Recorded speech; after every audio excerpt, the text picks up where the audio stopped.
안녕하세요. 뷰티왕TV입니다. 제가 읽었던 책을 소개해 드리고자 합니다.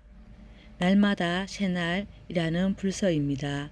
지연이는 정문적설 등으로 유명하신 법륜 스님입니다. 이 책에는 우리가 일상에서 쉽게 접하는 불가의 명절에 대한 이야기가 담겨 있습니다. 책은 행복의 첫 단추를 끼우는 기도, 입춘, 부처님 오신 날, 출가일, 성도일, 열반일, 백중, 동지로 나누어 구성되었습니다. 스님은 불교의 명절마다 이 날의 의미를 다시 새기고 불가에서 이 날들을 어떻게 기념하는지 설명하고 있습니다. 그 중에서 오늘은 석가모니 부처님께서 인간 세상에 태어나기 전부터 탄생까지의 내용에 대하여 읽어드리겠습니다.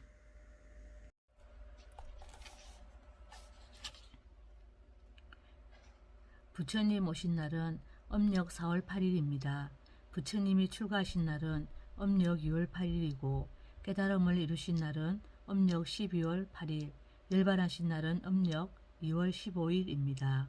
그런데 남방불교에서는 부처님이 태어나신 날과 깨달음을 이루신 날, 열반하신 날이 같습니다. 인도 달력은 3월에 새해가 시작되고 마늘이 되는 날이 그 달의 마지막 날입니다. 그래서 우리처럼 초팔일, 성도일, 열반일이 따로 있는 게 아니라 인도 달력으로 2월 30일 보름달이 뜨는 이 날이 부처님 탄신일이면서 성도절이면서 열반일입니다. 우리 달력으로는 âm 력 4월 15일입니다. 이것은 문화적인 차이인데 어느 나라가 더 정확한지는 현재로서는 알 수 없습니다. 부처님은 인도 북쪽 히말라야산 아래 카필라바서투에서 사카족의 왕자로 태어났습니다. 아버지는 숫도다나, 어머니는 마야 부인입니다. 숫도다나 왕과 마야 부인은 늦도록 아이가 없어서 늘 좋은 마음, 좋은 행실을 쌓으며 아들을 낳게 해달라고 기도한 끝에 아기를 잉태했습니다. 산달이 되자 마야 부인은 그 당시 풍습대로 아기를 낳기 위해 카필라바서투를 떠나 고향이 데바다하로 가기 위해 길을 나섰습니다. 정오쯤 되어 룸비니 숲에 이르렀을 때 아쇼카 나무에 꽃이 활짝 핀 것을 보고는 마야 부인은 잠시 가마에서 내려 꽃 구경을 했습니다. 그러나 갑자기 상기가 와서 아쇼카 나무 가지를 잡고 아기를 낳았습니다. 그 아기가 고타마 시타르타, 석가모니 부처님입니다. 부처님은 태어나자마자 동서남북으로 7걸음을 걸은 뒤 오른손으로 하늘을, 왼손으로는 땅을 가리키면서 천상천하 유아독존 상계계고 아당안지라고 큰 소리로 말했습니다. 하늘 아래 나 홀로 가장 존귀하네. 상계가 다 괴로움에 빠져있으니 내 일을 마땅히 구제하리라. 석가모니 부처님이 이렇게 태어나시기 전에는 어디에 계셨는가? 이에 대해서는 경전에 있는 부처님 전생설화를 통해 알 수 있습니다. 석가모니 부처님은 과거 한량없는 아성지급 전에 연등 부처님이 중생을 교화하던 때에 선해라는 이름의 수행자였습니다. 고귀한 집 아들로 태어난 선해 행자는 아버지가 돌아가시자 귀한 신분의 높은 지위와 많은 재산을 물려받았는데 그때 문득 의문이 들었습니다. 윗대로 7대 할아버지부터 아버지에 이르기까지 재물을 이렇게 많이 모으고 지위도 높아졌다. 그런데 막상 아버지는 돌아가실 때 이 많은 재산 가운데 동전 한 입도 가져가지 못하고 그 높은 지위 가운데 털끝 하나도 가져가지 못했다. 나 역시 죽을 때 동전 한 입, 지위 하나 가져가지 못할 것이다. 이렇게 많은 재물도 이렇게 높은 지위도 참으로 내 것이 아니로구나. 그래서 선의 행자는 아버지 장례를 치르고 나서 그 많은 재산을 가난한 사람들에게 다 나눠주고 가문의 높은 지위도 반납하고 숲속으로 들어가 수행을 시작했습니다. 참으로 내 것이 될 수 있는 게 뭘까? 나는 누구인가? 이렇게 참나를 찾기 위해 큰 의무를 가지고 용맹정진하다가 일주일 만에 5가지 신통이 열렸습니다. 보지 않아도 저 멀리까지 보이는 천안통이 열리고, 먼 곳의 말까지 다 알아들을 수 있는 천이통이 열리고, 다른 사람의 마음을 읽을 수 있는 타심통이 열리고, 나와 남의 전생, 현생, 내생을 알 수 있는 숙명통이 열리고, 몸을 여기저기 나타나게 하는 신족통이 열렸습니다. 그러나 5가지 신통이 생겨도 처음 품은 의무는 풀리지 않고 번뇌가 다하지 않았습니다.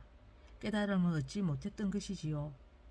그래서 선의 행자는 다시 마을로 내려와 스승을 찾아 헤매다가 연등 부처님이 세상에 나오셨다는 소식을 듣게 되었습니다.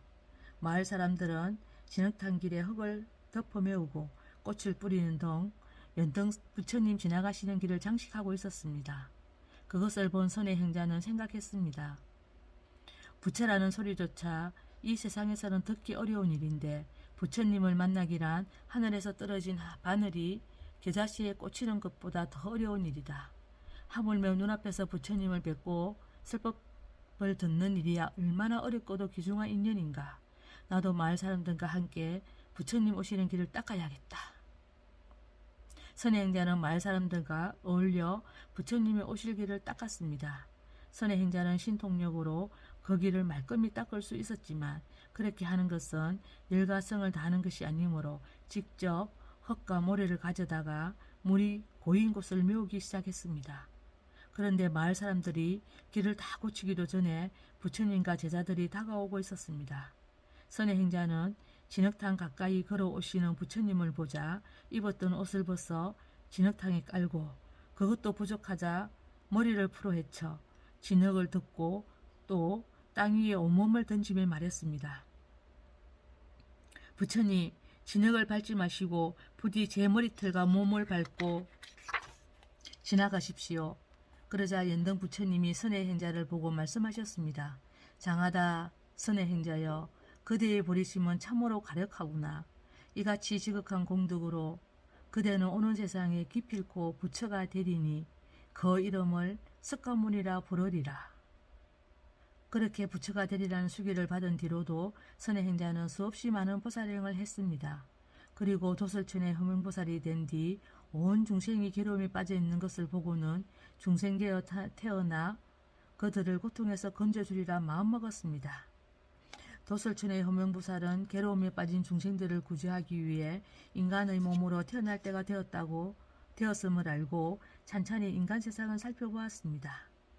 그는 마음이 깨끗하고 청정한 마야 부인의 태중에 들기로 하고 상아가 6개 달린 흰 코끼리로 변해 마야 부인의 태중에 들었습니다.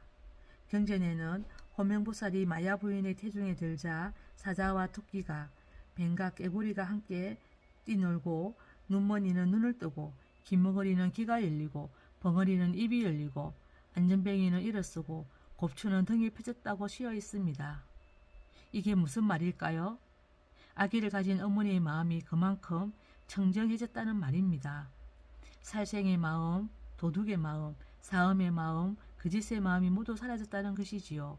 어머니의 마음이 그런 마음이었기에 거기에서 성인이 태어날 수 있었던 것이지요. 또 그 반대로 성인이 태중에 들었기에 어머니가 그런 마음이 되었다고도 말할 수 있습니다. 지금까지 이 책의 45쪽부터 51쪽까지 읽어드렸습니다. 감사합니다.